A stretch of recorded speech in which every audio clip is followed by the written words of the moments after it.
میری قسمت جگانے کو خدا کا نام کافی ہے، ہزاروں غم۔ الحمدللہ رب العالمین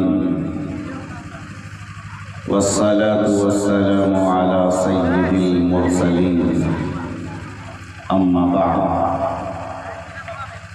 اعوذ باللہ من الشیطان الرجیم، بسم اللہ الرحمن الرحیم، ان هذا القرآن يهدي للتي هي اقوم،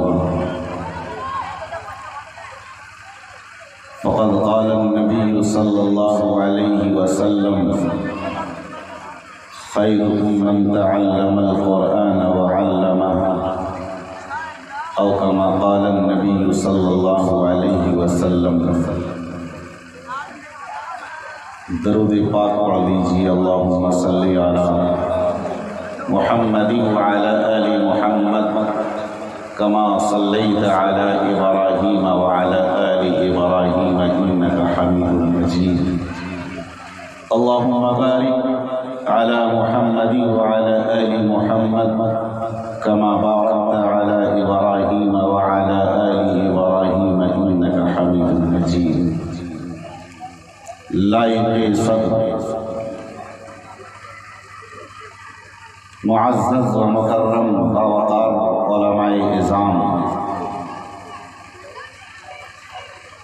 بزرگان محترم، میرے نوجوان دینی و ایمانی و اسلامی بھائیوں، عزیز طلباء نیک نام،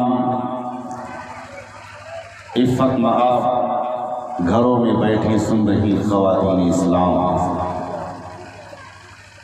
سر محشر گواہی کا نہ کوئی مسئلہ ہوگا، سر محشر گواہی کا نہ کوئی مسئلہ ہوگا، عمل کو سامنے رکھ کر سبھی کا فیصلہ ہوگا، سر محشر گواہی کا نہ کوئی مسئلہ ہوگا، عمل کو سامنے رکھ کر سبھی کا فیصلہ ہوگا۔ یہی باتیں سوچ کر، یہی بس سوچ کر میری ماں نے تعلیم سنت دی، یہی بس سوچ کر میری ماں نے تعلیم سنت دی کہ میرا بیٹا بڑا ہو کر غلام مصطفیٰ ہوگا، میرا بیٹا بڑا ہو کر غلام مصطفیٰ ہوگا۔ یا الہی آج تو صدیق سا ایمان پیدا کر، آپ کہیے آمین۔ یا الہی آج تو صدیق سا ایمان پیدا کر، عمر فاروق سا کوئی جری انسان پیدا کر، جہاں سے گم حیا ہو وہاں عثمان پیدا کر، جہاں سے گم حیا ہو وہاں عثمان پیدا کر، علی مرتضیٰ شیر خدا کی آن پیدا کر۔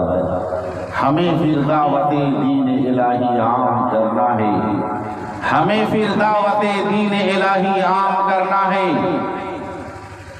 جہان کل میں پھر سے دبدبہ اسلام کرنا ہے، جس کام کے لیے آئے وہ کام نہ بگڑے، جس کام کے لیے آئے وہ کام نہ بگڑے، سر جائے تو جائے مگر اسلام نہ بگڑے۔ قرآن اگر منظور نہیں، اسلام اگر دستور، قرآن اگر منظور نہیں، اسلام اگر دستور نہیں، پھر افسوس ہے اس آزادی پر، یہ ملک یہ لشکر کچھ بھی نہیں۔ ہر شخص سے کہہ دو کہ پیش کرے اخلاص و مروت کی دولت، ہر شخص سے کہہ دو کہ پیش کرے اخلاص و مروت کی دولت، کردار سے قومیں بنتی ہے، انکار کے چکر کچھ بھی نہیں، کردار سے قومیں بنتی ہے، انکار کے چکر کچھ بھی نہیں، سدا ایمان کی حفاظت کرتے رہتے ہیں، سدا ایمان کی حفاظت کرتے رہتے ہیں، سپاہی جنگلوں میں بھی عبادت کرتے رہتے ہیں، ہوا بھی ان کے کچے گھر سے آہستہ گزرتی ہے، ہوا بھی ان کے کچے گھر سے آہستہ گزرتی ہے، دیے کی روشنی میں جو قرآن کی تلاوت کرتے رہتے ہیں، دیے کی روشنی میں جو قرآن کی تلاوت کرتے رہتے ہیں۔ محترم حضرات، ابھی پیشرو خطیب حضرت مولانا و مفتی مجاہد الاسلام صاحب دامت برکاتہم کی تقریر میں جوانی بول رہی تھی۔ وہ تو جوان ہے، سراپا جوان، جسے نوجوان کہا جاتا ہے۔ میں جوان ہوں، نوجوان نہیں۔ ولولہ انگیز خطاب آپ کے سامنے پیش کر رہے تھے اور بہت اہم پیغامات آپ کے روبرو آپ کے دامن میں رکھ کر کے چلے گئے۔ آج کا یہ عظیم الشان جلسہ دستار بندی و تعلیمی بیداری کانفرنس مدرسہ مفتاح العلوم کے زیر اہتمام یہاں کے ذمہ داران و اساتذہ نظام نے انتھک کوشش اور قربانی کے بعد آج کی یہ پاکیزہ محفل جو ہمارے سامنے نظر آ رہی ہے، اس اجلاس کے پیچھے بے شمار قربانیاں کی گئی ہیں، پیش کی گئی ہیں، تب جا کر کے اتنی عظیم الشان اجلاس ہماری نظروں کے سامنے ہے۔ جلسہ دستار بندی، جلسہ دستار فضیلت، عظمت قرآن پر آج کا یہ اجلاس ہونا طے پایا ہے۔ لائق تعظیم و حرمت اس لیے قرآن ہے، لائق تعظیم و حرمت اس لیے قرآن ہے، خالق ارض و سما کا آخری فرمان ہے۔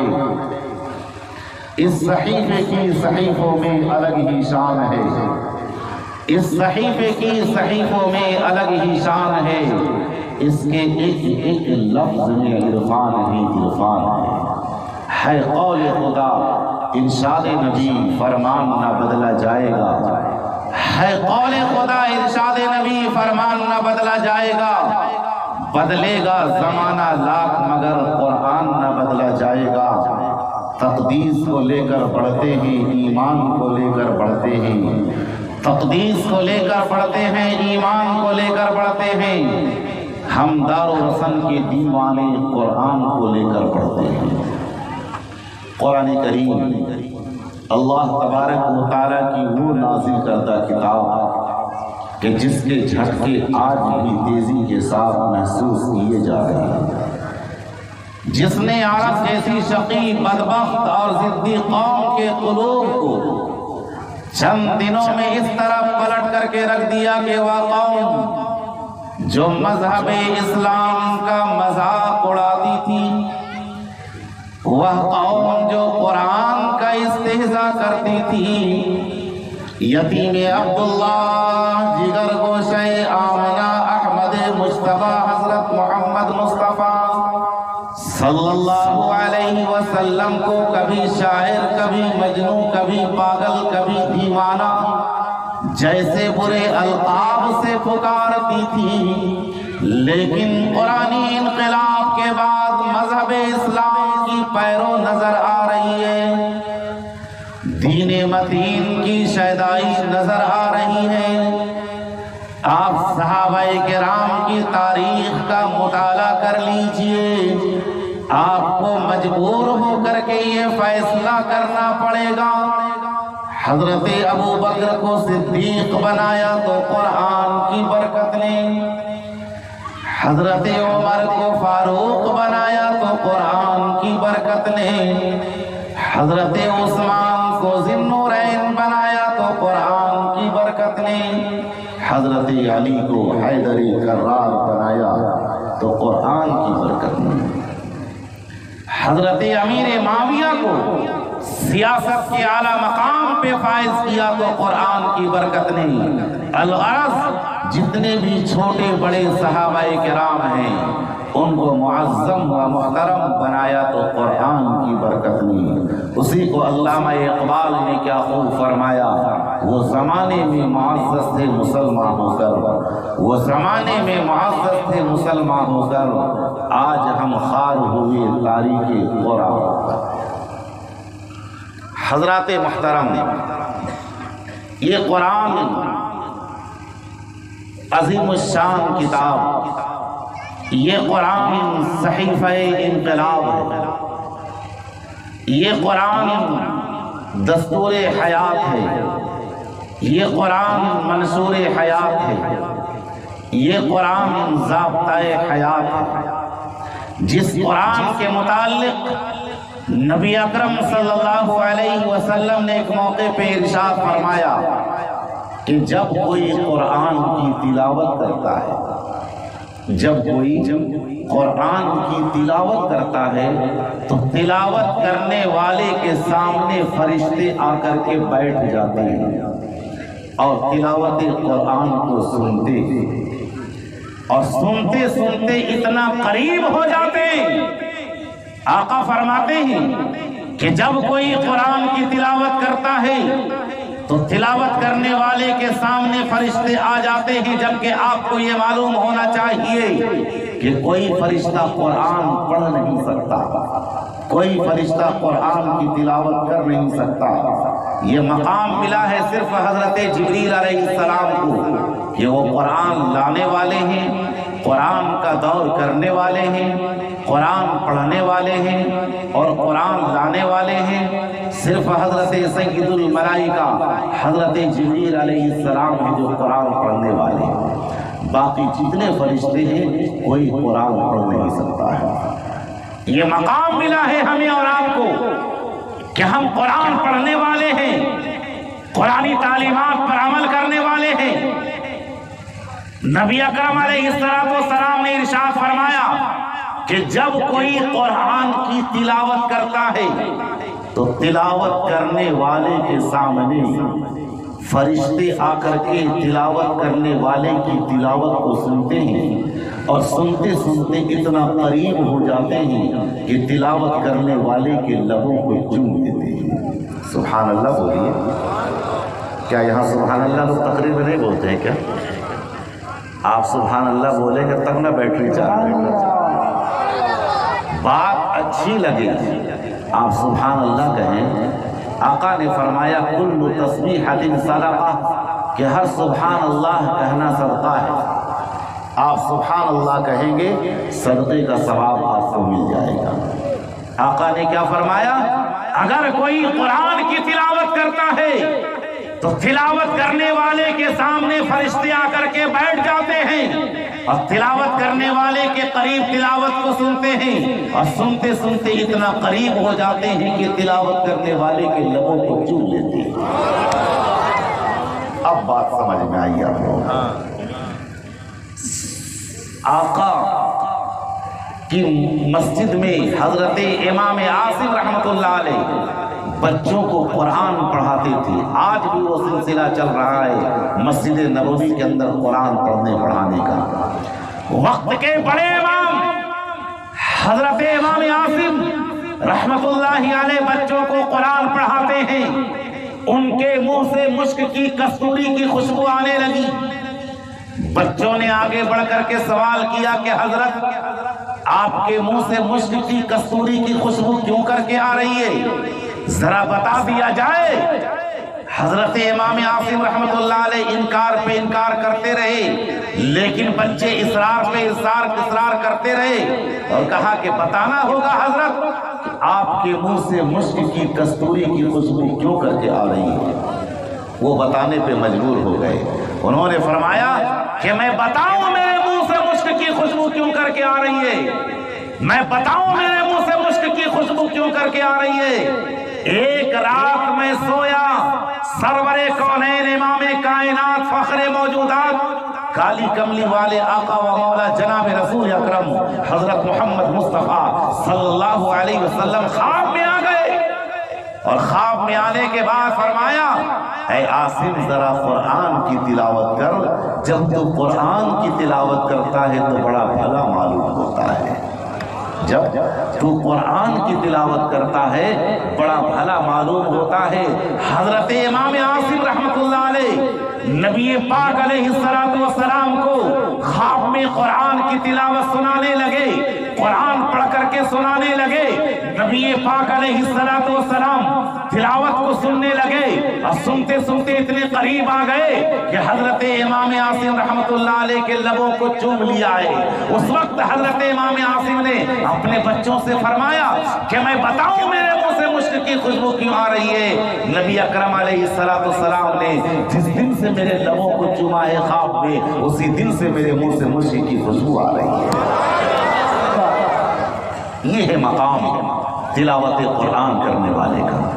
آگے حضرت ابو ہریرہ رضی اللہ تعالیٰ عنہ سے آقا نے فرمایا کہ ابو ہریرہ قرآن پڑھو اور پڑھاؤ، قرآن سیکھو اور سکھاؤ، قرآن پڑھتے پڑھتے اور قرآن سیکھتے سیکھتے جب تیرا انتقال ہو جائے گا۔ ایک عجیب حدیث بتا رہا ہوں، آقا نے فرمایا کہ ابو ہریرہ قرآن پڑھو اور پڑھاؤ، قرآن سیکھو اور سکھاؤ۔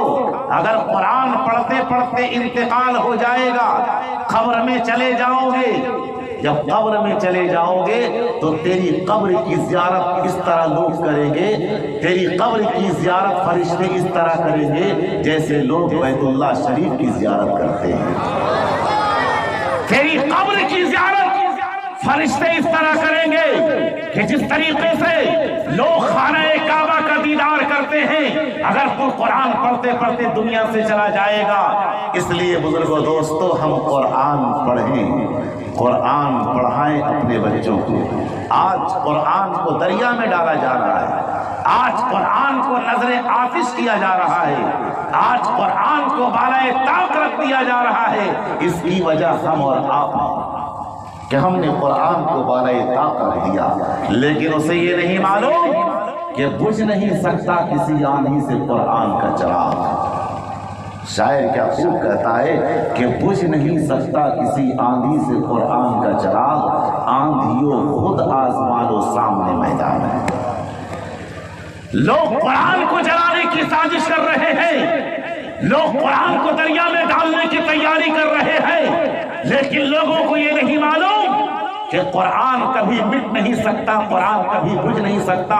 قرآن کی تاثیر آج بھی زندہ ہے، کل قیامت تک قرآن کی تاثیر زندہ رہے گی۔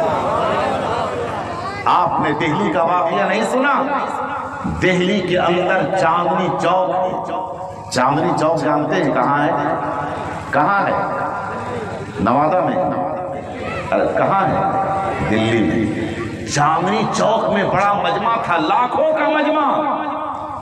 ان لاکھوں کے مجمع میں ایک عیسائی پادری نے اعلان کر دیا کہ ہے کوئی جو قرآن کو لے کر کے آئے، میں انجیل کو لے کر کے آتا ہوں۔ ہے کوئی جو قرآن کو آگ میں ڈالے، میں انجیل کو آگ میں ڈالتا ہوں۔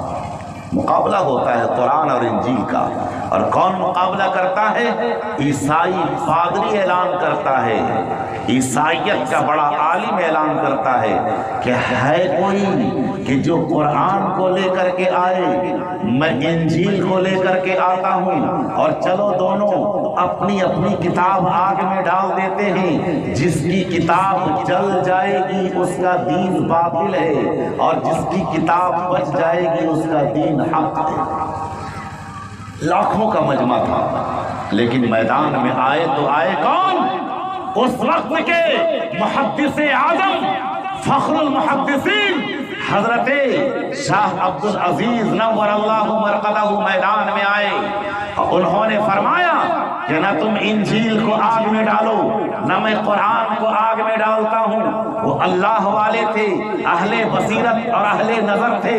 انہوں نے دل کی نگاہ سے بھانپ لیا تھا کہ یہ مردود انجیل میں کیمیکل اور مسالہ لگایا ہوا ہے۔ انہوں نے فرمایا کہ نہ تم انجیل کو آگ میں ڈالو، نہ میں قرآن کو آگ میں ڈالتا ہوں۔ نہ تم انجیل کو آگ میں ڈالو، نہ میں قرآن کو آگ میں ڈالتا ہوں۔ اگر تیرا ایمان انجیل پر ہے تو تم انجیل کو سینے میں دبا لو، میرا ایمان قرآن پر ہے، میں قرآن کو سینے میں دبا لیتا ہوں، اور چلو دونوں چل کر کے کود جاتے ہیں۔ کیا کہا کہ نہ تم انجیل کو آگ میں ڈالو نہ میں قرآن کو آگ میں ڈالتا ہوں، بلکہ تم انجیل کو سینے میں دبا لو، میں قرآن کو سینے میں دبا لیتا ہوں، اور چلو دونوں چل کر کے کود جاتے ہیں، جو بچ جائے گا اس کا دین حق ہے اور جو جل جائے گا اس کا دین باطل ہے۔ پادری کو پتا تھا کہ میں نے تو اس میں کیمیکل مسالہ لگایا ہوا ہے، میں جاؤں گا تو اس میں جل جاؤں گا۔ اس کا تو انجیل پہ ایمان تھا، لیکن اسے یہ معلوم تھا کہ انجیل برحق نہیں ہے، بلکہ اللہ کا قرآن برحق ہے اس امت کے اندر۔ جتنی آسمانی کتابیں ہیں ساری کتابیں منسوخ ہو چکی ہیں، اپنی جگہ پر وہ کتابیں اب ہمارا ایمان ہے ان کتابوں پر، لیکن ان کتابوں کے احکامات اب منسوخ ہو چکے ہیں۔ اب اس دنیا کے اندر کوئی نظام چلے گا تو قرآن کا نظام چلے گا، اس دنیا کے اندر کوئی نظام چلے گا تو مصطفیٰ کا نظام چلے گا۔ اب عیسائی پادری کو تو یقین تھا کہ میں جاؤں گا تو جل جاؤں گا۔ اب کیا ہوا؟ حضرت شاہ عبدالعزیز نور اللہ مرقدہ سینے میں قرآن کو لگاتے ہیں، سینے میں قرآن کو لگاتے ہیں اور اس آگ کے دہکتی ہوئی آگ کے قریب جاتے ہیں۔ جب اس دہکتی ہوئی آگ کے قریب جاتے ہیں، وہ فرماتے ہیں کہ جب میں اس آگ کے قریب گیا اس آگ سے جنت کی خوشبو آ رہی تھی۔ سبحان اللہ، کیا کہا کہ جب میں اس آگ کے قریب گیا اس آگ سے جنت کی خوشبو آ رہی تھی۔ اسی کو علامہ اقبال نے کیا خوب فرمایا، آج بھی ہو گر ابراہیم سا ایماں پیدا، آج بھی ہو گر ابراہیم سا ایماں پیدا، آگ کر سکتی ہے اندازے گلستان پیدا۔ بزرگوں دوستو، قرآن کی طاقت کو کوئی زیر نہیں کر سکتا۔ قرآن سے چیلنج کرنے والے زمانے میں بہت آئے لیکن نیست و نابود ہو گئے، اور قرآن کا حکم زندہ ہے اور قرآن کی تاثیر آج بھی زندہ ہے۔ آپ نے حضرت حذیفہ سہمی رحمت اللہ رضی اللہ تعالی عنہ کا نام سنا ہوگا، بڑے حسین صحابی تھے، جنگ یمامہ میں گرفتار ہو گئے۔ بادشاہ وقت نے حضرت حذیفہ رضی اللہ تعالیٰ عنہ سے فرمایا کہ حذیفہ تو ایمان سے پھر جا، تو قرآن سے پھر جا۔ حضرت حذیفہ نے فرمایا کہ میں ایمان سے نہیں پھر سکتا، میں قرآن سے نہیں پھر سکتا، میں نبی کے دین سے نہیں پھر سکتا۔ اسے معلوم تھا ان ھذا القرآن یہدی للتی ہی اقوم، یہ قرآن ایک ایسی کتاب ہے جو سینے میں لگا لیتا ہے، یہاں بھی کامیاب وہاں بھی کامیاب۔ انہوں نے فرمایا تیری جو مرضی آئے کر لے، فقضی ما انت قاص، تیری جو مرضی آئے کر لے، تو مجھے قرآن سے اور ایمان سے نہیں پھرا سکتا۔ اب حضرت حذیفہ سے کہا اے حذیفہ موقع دیتا ہوں تجھے، میں اپنی حسین بیٹی تیرے نکاح میں دینے کو تیار ہوں۔ بادشاہ وقت کہتا ہے میں تجھے تیرے نکاح میں حسین بیٹی دینے کو تیار ہوں، تو ایمان سے قرآن سے پھر جا۔ حضرت حذیفہ نے فرمایا یہ نہیں ہو سکتا ہے۔ اب حضرت حذیفہ کو 3 دن کے لیے ایک کمرے میں بند کر دیا گیا۔ 3 دن کے بعد پھر نکالا گیا، پھر وہی شرط رکھی گئی کہ تو ایمان سے قرآن سے پھر جا۔ حضرت حذیفہ نے انکار کر دیا۔ اب 10 دن انہیں نظر بند کر دیا گیا، پھر نکالا گیا، پھر 15 دن بند کر دیا گیا۔ اتنے دن بند رہنے کے بعد جب انہیں قید خانے سے نکالا گیا، وہی چہرے پہ تازگی، وہی حسن و جمال۔ بادشاہ وقت نے کہا کہ اے حذیفہ تیرے چہرے میں تو اور حسن تازگی بڑھتی جا رہی ہے، ماجرا کیا ہے؟ آخر تجھے بھوک لگتی ہے یا نہیں؟ حضرت حذیفہ نے فرمایا کہ جب مجھے بھوک پیاس لگتی ہے میں قرآن کی تلاوت کرتا جاتا ہوں، میری بھوک پیاس مٹتی چلی جاتی ہے۔ اب حضرت حذیفہ انکار پہ انکار کرتے چلے گئے۔ جب انکار پہ انکار کرتے چلے گئے تو حضرت حذیفہ سے کہا گیا کہ تجھے تیرے ہاتھ اور پاؤں میں کیل ٹھونک دیے جائیں گے، تیار۔ ایمان والا قرآن والا ڈرتا نہیں ہے موت سے، وہ بھی صحابی رسول تھے، ان کے دونوں ہاتھ پاؤں میں کیل ٹھوک دیا گیا، اس کے بعد پھر اعلان کیا بادشاہ وقت نے کہ حذیفہ تجھے کھولتے تیل میں ڈال دیا جائے گا۔ حضرت حذیفہ تیار ہو گئے، چنانچہ آگ جلائی گئی، کڑھا رکھا گیا، تیل ڈالا گیا، تیل کھولنے لگا۔ حضرت حذیفہ کو اس کھولتے تیل میں ڈالنے کی تیاری کی جانے لگی۔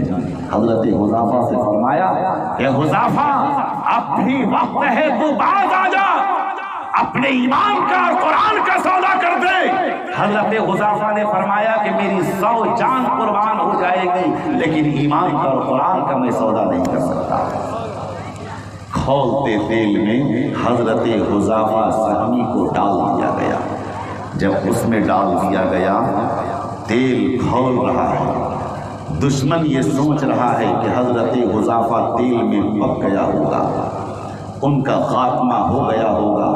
تھوڑی دیر کے بعد جب حضرت حذیفہ کو اس سے نکالا گیا تو اشہد ان لا الہ الا اللہ و اشہد ان محمد رسول اللہ و ان ھذا القرآن یہدی للتی ہی اقوم، اس آیت کریمہ کو پڑھتے اور کلمہ شہادت پڑھتے ہوئے اس کھولتے تیل سے نکل جاتے ہیں۔ جب اس منظر کو وہاں کے لوگوں نے دیکھا، جتنے لوگ وہاں پر تھے سارے لوگوں نے منظر کو دیکھ کر تو پڑھ لیا کلمہ لا الہ الا اللہ محمد رسول اللہ۔ یہ قرآن ہے، قرآن کی تاثیر کو کوئی مٹا نہیں سکتا ہے۔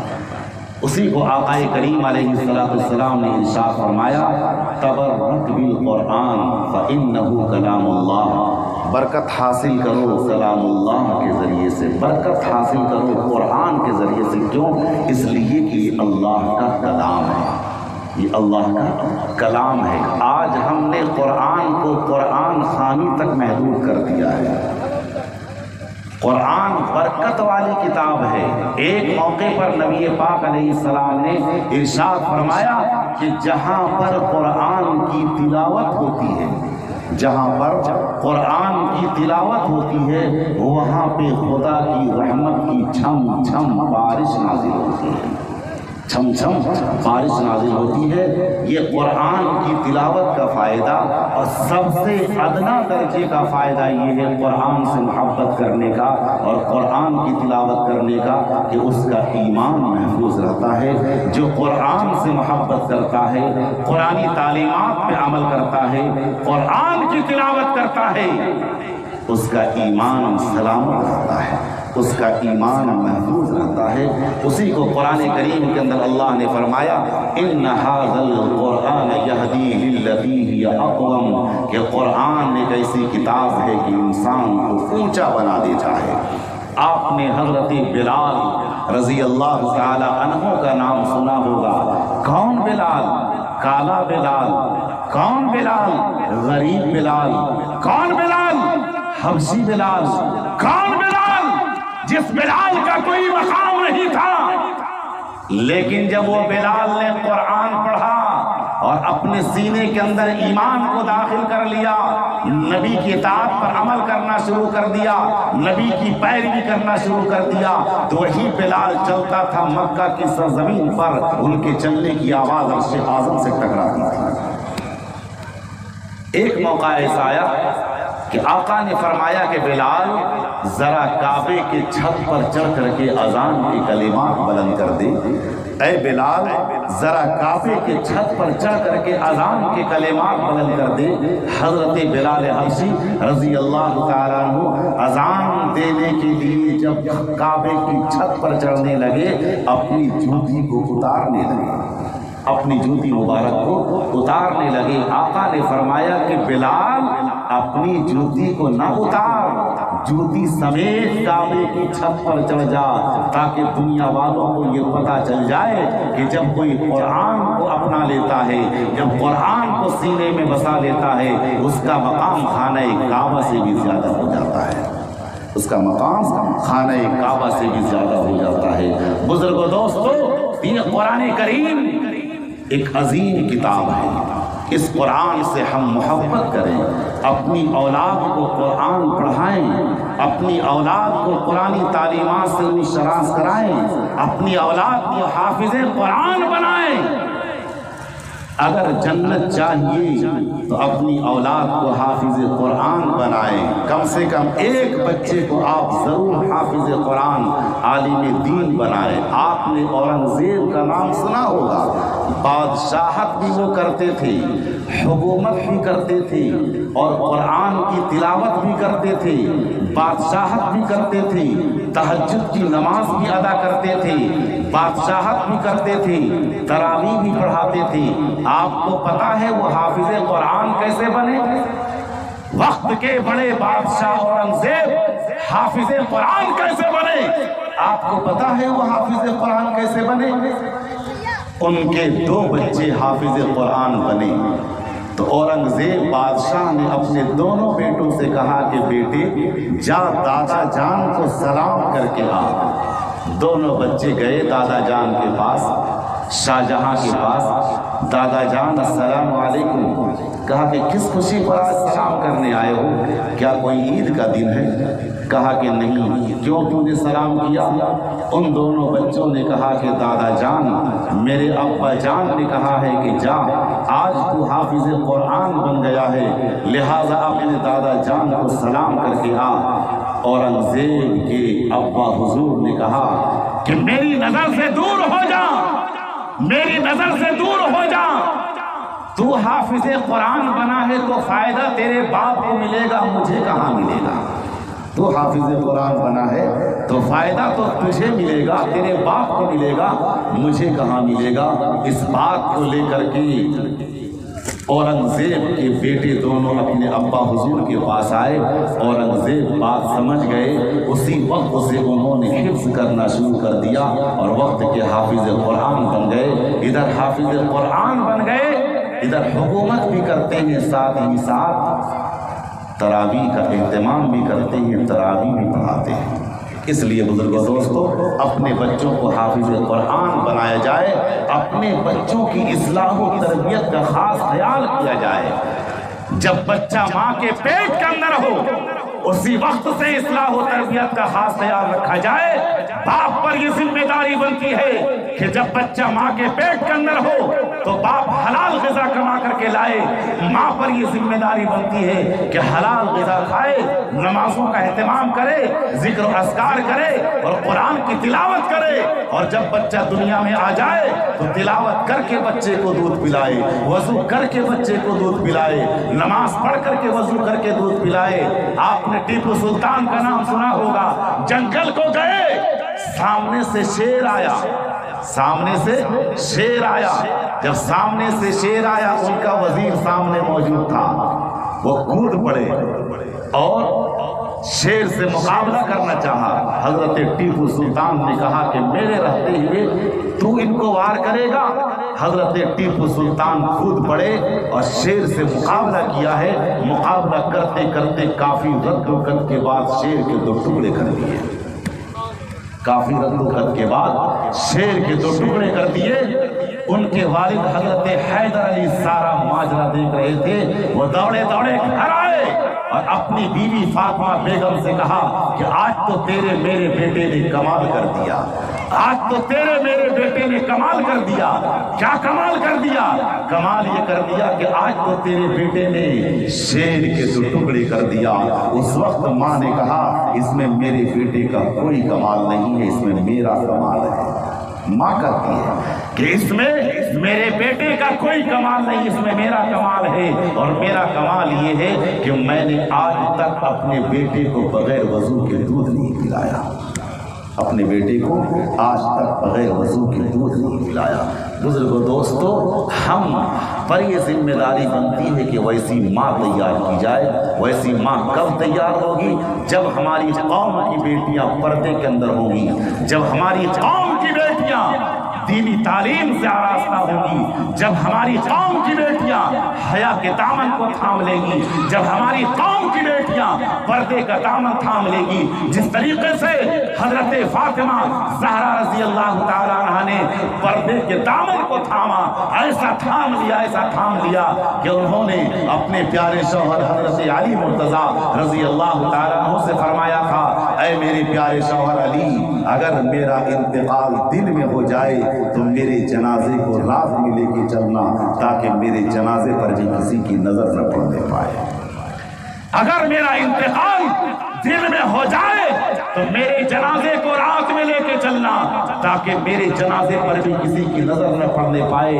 جب ماں تہجد گزار ہوتی ہے تو بیٹا عطا اللہ شاہ بخاری پیدا ہوتا ہے، جب ماں تہجد گزار ہوتی ہے تو بیٹا حسین احمد مدنی پیدا ہوتا ہے، جب ماں تہجد گزار ہوتی ہے تو بیٹا حکیم الاسلام قاری طیب پیدا ہوتے ہیں، جب ماں دیندار ہوتی ہے تو بیٹا وقت کا مبلغ اسلام پیدا ہوتا ہے، جب ماں دیندار ہوتی ہے، جب ماں پردے والی ہوتی ہے، جب ماں دیندار ہوتی ہے، جب ماں شب بیدار ہوتی ہے تو بیٹا حضرت امام حسین پیدا ہوتے ہیں۔ بزرگوں دوستو، تو ہم اور آپ اپنی اولاد کی فکر کریں، ہم اور آپ اپنی اولاد کی فکر کریں، اپنی اولاد کی فکر کریں، اپنی اولاد کو تعلیم سے جوڑیں، اپنی اولاد کو تعلیم سے آراستہ کریں، اپنی اولاد کو قرآنی تعلیمات سے روشناس کرائیں۔ آج ہم نے اپنی اولاد کو کس طرح نے بھیج دیا؟ میں یہ نہیں کہتا کہ آپ اپنے بچے کو دنیاوی تعلیم نہ دلائیں، آپ پر بھی یہ ذمہ داری بنتی ہے کہ آپ اپنے بچے کو بہترین ڈاکٹر بنائیں، آپ اپنے بچے کو بہترین پروفیسر بنائیں، آپ اپنے بچے کو انجینئر بنائیں، لیکن ساتھ ہی ساتھ عالم دین بنائیں، حافظ قرآن بنائیں، حافظ قرآن بنائیں، عالم دین بنائیں۔ بزرگوں دوستو، یہ کب ہوگا؟ جب ہمارا گھرانہ دینی ماحول ہوگا، ہمارے گھر کے اندر پردے کا چلن ہوگا، ہماری قوم کی بیٹیاں، ہماری قوم کی مائیں بہنیں دین کے دائرے میں چلیں گی، دین پر عمل کریں گی۔ اس وقت ہمارے گھر کا دینی ماحول جب ہوگا، بزرگوں دوستو، ہمارے گھر کے اندر ہونے والا بچہ وقت کا ٹیپو سلطان ہوگا، ہمارے گھر میں ہونے والا بچہ وقت کا حسین احمد مدنی پیدا ہوگا۔ آج ہمارے گھروں کے اندر پردے کا جنازہ اٹھ چکا ہے، قوم کی بیٹیاں پردے سے باہر جا رہی ہیں۔ ہم نے کبھی غور کیا کہ ہماری قوم کی بیٹیوں کا کیا حال ہے؟ آج حیا کا جنازہ اٹھ چکا ہے، آج پردے کا جنازہ اٹھ چکا ہے، جبکہ نبی پاک علیہ السلام کی مجلس لگی ہوئی تھی۔ اسی درمیان آقا کریم علیہ السلام نے فرمایا اپنے پیارے صحابہ سے کہ میرے پیارے صحابہ بتاؤ کہ دنیا کی سب سے حسین عورت کون ہے؟ دنیا کی سب سے حسین، دنیا کی سب سے بہترین عورت کون ہے؟ سارے صحابہ خاموش کہ دنیا کی سب سے حسین عورت کون ہے؟ کسی سے جواب نہیں بن پایا۔ حضرت علی مرتضیٰ رضی اللہ تعالیٰ عنہ دھیرے سے گھر آئے اور آ کر کے کہا کہ آپ کے ابا حضور کی محفل میں یہ تذکرہ چل پڑا ہے کہ دنیا کی سب سے حسین عورت کون ہے؟ دنیا کی سب سے حسین عورت کون ہے؟ کسی صحابی سے جواب نہیں بن پا رہا ہے کہ دنیا کی سب سے بہترین عورت، دنیا کی سب سے خوبصورت عورت کون ہے؟ کسی صحابی سے جواب نہیں بن پا رہا ہے۔ اس وقت حضرت فاطمہ زہرا رضی اللہ تعالی عنہا نے فرمایا کہ میں بتاؤں کہ دنیا کی سب سے بہترین عورت کون ہے؟ میں بتاؤں کہ دنیا کی سب سے بہترین عورت کون ہے؟ حضرت فاطمہ زہرا رضی اللہ تعالی عنہا نے فرمایا کہ دنیا کی سب سے بہترین عورت وہ ہے جسے کوئی غیر مرد دیکھنے نہ پائے، اور وہ عورت کسی غیر مرد کو دیکھنے نہ پائے۔ آج ہمارے سماج کا کیا حال ہے؟ اس دور کا ہر نقشہ الٹا نظر آتا ہے، اس دور کا ہر نقشہ الٹا نظر آتا ہے۔ مجنون نظر آتی ہے، لیلا نظر آتا ہے۔ حضرت فاطمہ زہرا رضی اللہ تعالی عنہا نے کیا فرمایا کہ دنیا کی سب سے بہترین عورت وہ ہے کہ جسے کوئی غیر مرد دیکھنے نہ پائے اور وہ عورت کسی غیر مرد کو دیکھنے نہ پائے۔ جب اس جواب کو لے کر کے آقا کی محفل میں آئے، آقا نے فرمایا کہ مجھے معلوم تھا یہ جواب میری بیٹی فاطمہ کے علاوہ کوئی دوسرا دے نہیں سکتا ہے۔ کون فاطمہ؟ جنت کی عورتوں کی سردار ہے فاطمہ۔ کون فاطمہ؟ جب عید کا چاند نظر آیا مدینہ منورہ کے اندر، عید کا چاند، اور آج ہماری قوم کی بیٹیوں کا کیا حال ہے آپ اندازہ لگا سکتے ہیں۔ عید کا چاند نظر آیا، عید کا چاند دیکھنے کے لیے عورت مرد سب باہر نکل آئے۔ کسی نے آ کر کے کہا، کسی خاتون نے، کہ فاطمہ عید کا چاند نظر آ چکا ہے، کیا تو عید کا چاند نہیں دیکھنے کو نکلے گی؟ کیا تو عید کا چاند نہیں دیکھے گی؟ حضرت فاطمہ زہرا رضی اللہ تعالی عنہا نے فرمایا، میں عید کا چاند دیکھنے کے لیے کیسے نکل جاؤں؟ میں عید کا چاند دیکھنے کے لیے کیسے نکل جاؤں؟ پورے قوم کی اور پوری دنیا کے مرد عید کا چاند دیکھنے کے لیے باہر نکلے ہوئے ہیں۔ میں نہیں چاہتا کہ جس چاند پر غیر مرد کی نگاہ گئی ہو، اس چاند پر ساتھ ہی ساتھ فاطمہ کی نگاہ بھی ساتھ ساتھ چلی جائے۔ میں نہیں پسند کرتی۔ آپ اندازہ لگا سکتے ہیں کہ حیا کا، پردے کا کتنا اہتمام تھا۔ تو بزرگوں، دوستو، ہم اپنے قوم کی بیٹیوں کی نگہبانی کریں، اپنے بچوں کی نگرانی کریں، اپنے بچوں کو قرآنی تعلیمات سے جوڑیں، اپنے بچوں کو قرآن سے رشتہ مضبوط کریں۔ جب ہمارے بچوں کا رشتہ قرآن سے مضبوط ہوگا، دینی تعلیم سے مضبوط ہوگا، قسم خدا کی بزرگوں دوستو، ہماری زندگی میں انقلاب آ جائے گا، ہماری بچوں کی زندگی میں انقلاب آ جائے گا۔ رب کائنات ہمیں اور آپ کو ان سب باتوں پر عمل کرنے کی توفیق عطا فرمائے۔ دونوں جہاں کی کامیابی گر تجھے درکار ہے، دونوں جہاں کی کامیابی گر تجھے درکار ہے۔ تھام لے دامن ان کا جن کا محمد نام ہے۔ آمین وآخر دعوانا۔